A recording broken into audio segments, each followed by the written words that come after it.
And I think Ben Rice has a serious chance to bring up a conversation when Giancarlo Stanton comes back is what the hell do we do with Stanton?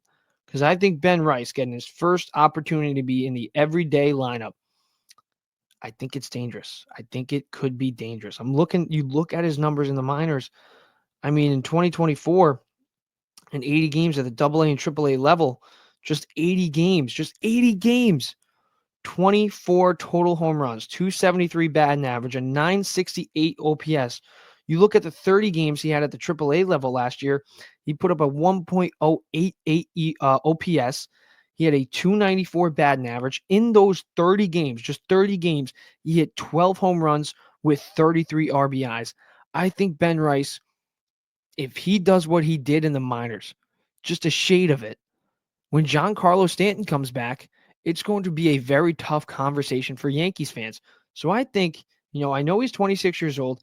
I know he's not one of the top prospects that we love to talk about, but I don't know why not, because his minor league numbers are 10 times better than than Oswaldo Cabrera's, than Jason Dominguez, than Anthony Volpe's, than Austin Wells. Really, it's just his age. That's the reason people are somewhat scared of him.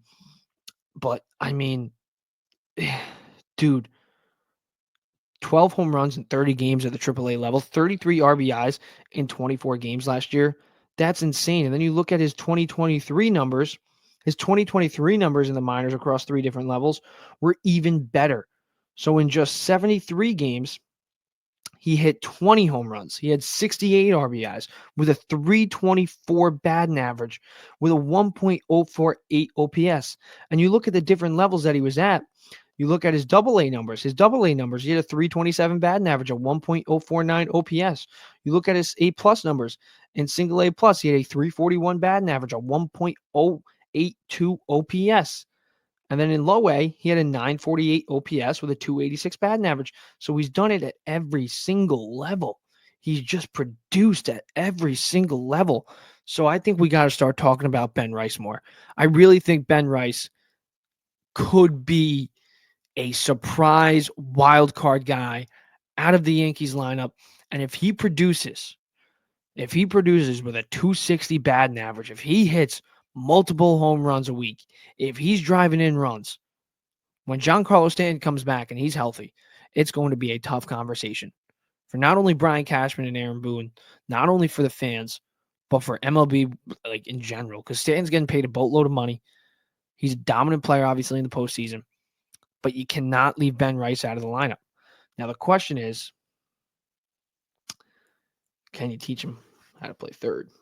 If he's producing, if Ben Rice is producing, do you try to teach him how to play third? I think they should be getting Ben Rice reps at third base right now in spring training. I think it'd be dumb for them not to. I don't know why they aren't. Because if Ben Rice does what he does in the minors, Stanton comes back, you have to keep him in the lineup. You're not going to put him at first base. You have Paul Goldschmidt. And if Paul Goldschmidt produces, you can't really replace him there. He can catch, but, you got Austin Wells, who you have high hopes for. So where do you put him? I would say when Stanton comes back, because you're not putting Stanton in right field. Stanton can't play the field. He can barely stay on the field. Teach Ben Rice how to play third. Teach him how to play third. That would be nuts if Ben Rice just somehow just comes out of nowhere and produces. And I don't think it'd be coming out of nowhere because of what he does and what he did in the minors. All right.